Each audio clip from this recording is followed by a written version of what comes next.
Air France, the world's farthest reaching airline, makes it possible for the traveler or tourist of today to visit comfortably and speedily all the world. The worldwide French air service offers you a chance to visit in a few hours the faraway and exotic lands of the globe. One of these lands, so easy to reach now by many services of Air France, is North Africa, where the East meets the West, and together they offer the tourist who has a few weeks to spare the most exotic travel experience to be had. Tunisia is the first country we visit on our Air France picture tour of North Africa. The modern airport of the city of Tunis welcomes travelers from everywhere. Many Muslims now make their pilgrimage to Mecca part way by air. Returning pilgrims from the holy city are warmly greeted by their families and friends at Tunis. While our plane is refueled and prepared to continue on its regular scheduled flight, we slip away for our trip through a strange and interesting Oriental land. In Tunis, we find, to our surprise, that there is a beautiful modern French city adjoining the old Oriental one. The Occidental cities of North Africa make travel there the pleasure it is, for in them are found the conveniences and living comforts we are used to. We like traveling in strange places and seeing how other people of the world live, but it is nice and important to have fine hotels to stop at along the way. The center of modern Tunis is the broad tree-lined avenue Jules Ferry, named for the great French statesman who brought about the occupation of Tunisia. From the Kasbah Square, we make our way into the Rue de la Kasbah and the native city of narrow streets and crooked lanes.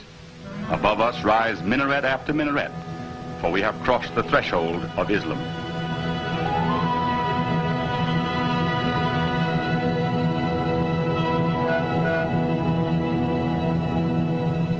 Part of the walls and some of the gates of old Tunis still stand.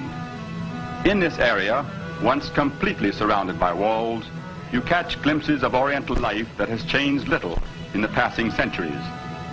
When Tunis was a stronghold for Mediterranean pirates, few foreigners ever passed in freedom along these streets. But today in Tunis under France, you can wander anywhere through the fabulous souks and bazaars.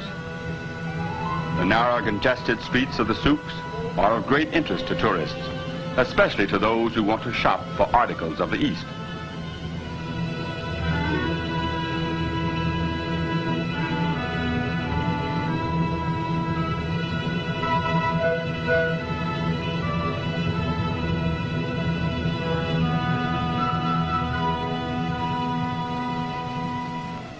Much of Tunis was built with the stones from the ruins of Carthage, which stood 10 miles away on the shore of the Mediterranean.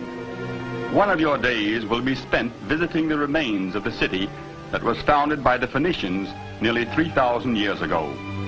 So many historic memories are connected with this once proud mistress of the Mediterranean. The Punic Wars, the destruction of Carthage by Scipio, the new colony under Julius Caesar, the new city under Augustus Caesar, the capital of the Vandal Empire, then a quarry for the building of Arab mosques and cities, and an outpost of Christianity. Within sight of the hill where St. Louis died of plague on his last crusade, the American flag flies over the graves of so many who lost their lives during the Second World War. Nearby, the dead of France sleep, and not so very far away, the Germans. When you tour North Africa, you will find many remains of the Romans, for in their days North Africa was the granary of the empire, and the climate made it a favorite place to live. At Douga, you will see Punic and Roman ruins that are the most important of North Africa. The amphitheater of El Jem, the fifth in size of Roman amphitheaters, is the grandest Roman structure in Barbary. For 1,200 years it remained intact, but in the 17th century it was partly blown up to stop its use as a fortress and refuge by rebels. It is still a splendid monument of past glories. One of the most interesting cities the Air France tourists will visit in Tunisia is Kairouan, founded in the year 671 by Sidi Okbar, the Arab conqueror of North Africa. For centuries, Kairouan was one of the 4 holy cities of the Mohammedan world, and no unbeliever could ever enter or even approach it. Today, it is accessible to everyone, and the tourists who visit it find that a trip to Kairouan is like going back 1,000 years to wander in a city of the Arabian Nights. The Mosque of the Barber, the second sanctuary of Kairouan, which is visited by every tourist, is dedicated to the traditional friend and barber of the Prophet. Its courts are adorned with Byzantine columns, its walls decorated with beautifully preserved ancient tiles.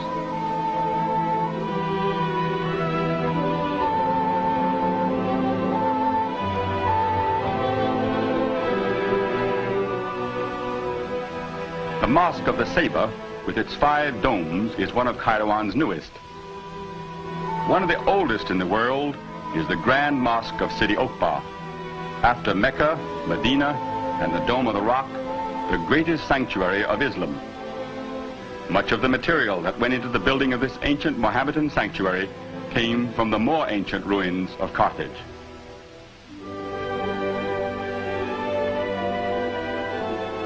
Next on our Air France picture tour, we visit the old walled town of Sfax, the second largest city and the second largest seaport of Tunisia. Air France, in presenting this picture tour, is showing you brief glimpses of many of the sights that await you when you make a flight to North Africa. We cannot dwell long on any one subject, for we want you to see as much as possible and to visit as many spots as our half-hour picture tour permits. When you make your flight to North Africa, you will find that your days there will be as full of interest as this screen is of passing scenes.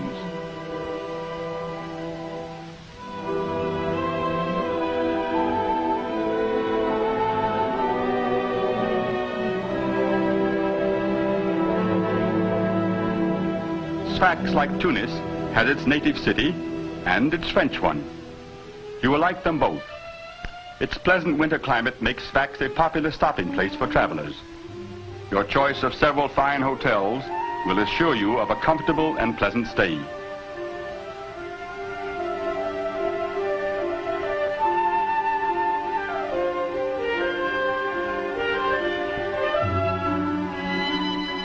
One of the interesting sights of Sfax is the sponge anchorage and the docks where the fleet of small boats tie up to unload their cargoes.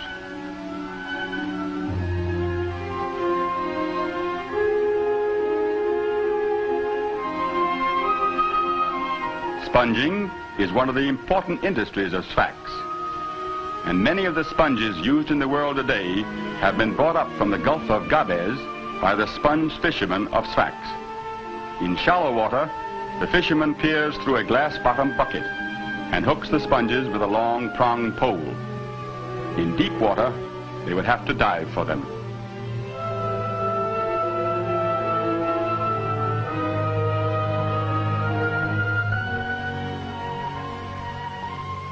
Spices and peppers are important products for many merchants of North Africa, and the weekly pepper market at Narbel is a most interesting sight. As you tour North Africa, you will find that French cooking predominates everywhere, but you will no doubt enjoy many tasty native dishes. Couscous, highly seasoned with spices and these hot peppers, is the principal dish of the people of North Africa.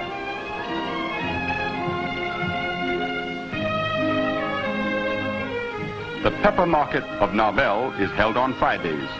That day is also the weekly general market, and all manner of produce and wares are spread out along the road. Narbel pottery, modeled after Roman and Punic design, is famed throughout Tunisia. Your color camera will find plenty of subjects when you tour North Africa.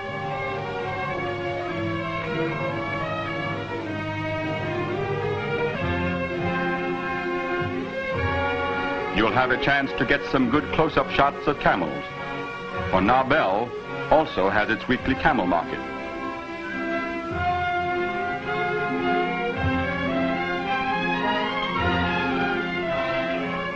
As you travel through Tunisia, you will often meet herds of camels, donkeys, goats and sheep. These are the principal domestic animals of the country. It seems strange to us that camels and cattle should be used for plowing.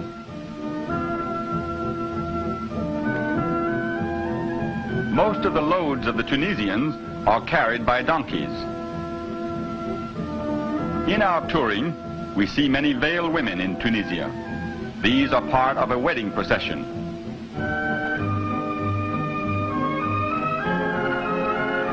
We do not see the bride, for she is hidden by silk coverings on the camel's back.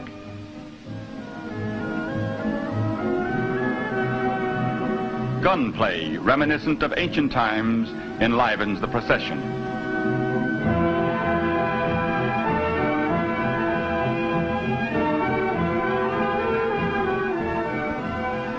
There are many unusual things to be seen in Tunisia. Before us is the town of Matmata. It does not look like a town, for we do not see any dwellings. They are here, though, for the people are troglodytes, and their homes are dug deep in the earth. Another strange town is Medellin. Here the inhabitants live in the ancient storehouses of the Berber League. They are curious structures made up of single dwellings built one upon another. Some of them reach a height of 5 stories. Tunis Air, a subsidiary of Air France, now makes it possible to visit the island of Jerba, which Homer called the island of lotus eaters. Jerba's unique snow-white mosques contribute to the beauty of one of the most attractive and prosperous regions of Tunisia.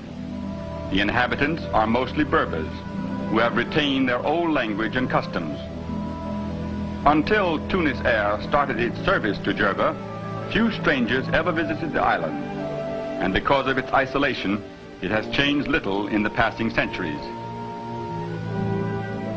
Dyeing and weaving are the most important industries of the island. Jerba wool is prized throughout Tunisia for its strength, quality, and the fastness of its color. Jerba is one of the most fertile regions of Tunisia. There are no streams on the island. All water comes from wells. During the dry season, the land must be irrigated, and camels still draw water from the deep wells in the same way it has been drawn for thousands of years.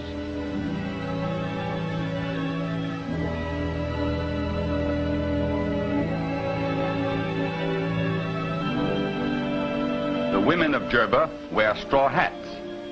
In North Africa, Jerba is the only place where you will find hats a part of a native woman's attire. The manufacturing of pottery has been carried on in Jerba since ancient times, and the method of working the clay has never changed.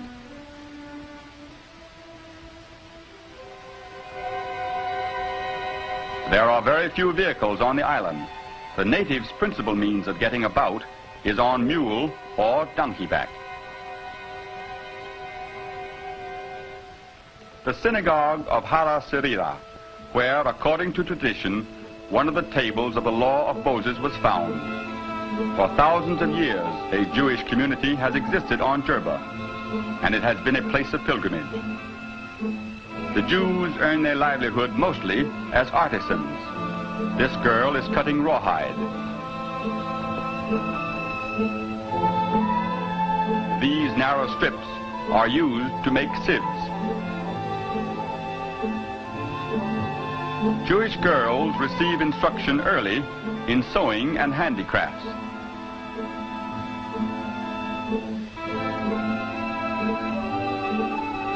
Embroidery, done by the Jewish women of Jerba, is among the finest in the world.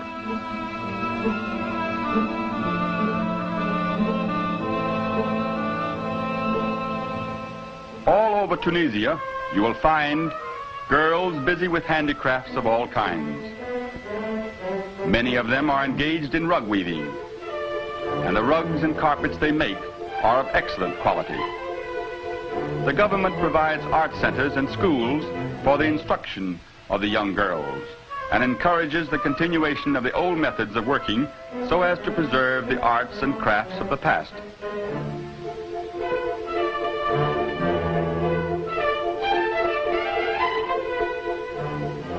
Southern Tunisia adjoins the Sahara, and there are several oases which the Air France tourist can visit. Good modern hotels are available in them, and a stay in an oasis where you can see how the people of the desert live and go about their daily tasks can be one of your most memorable experiences on an Air France flight to North Africa.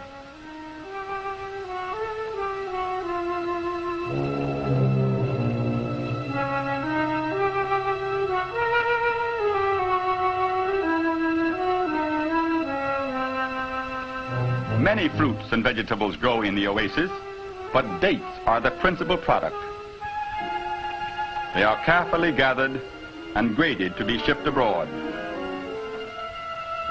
Dates from the oasis of Tozeur in southern Tunisia are among the finest that are grown.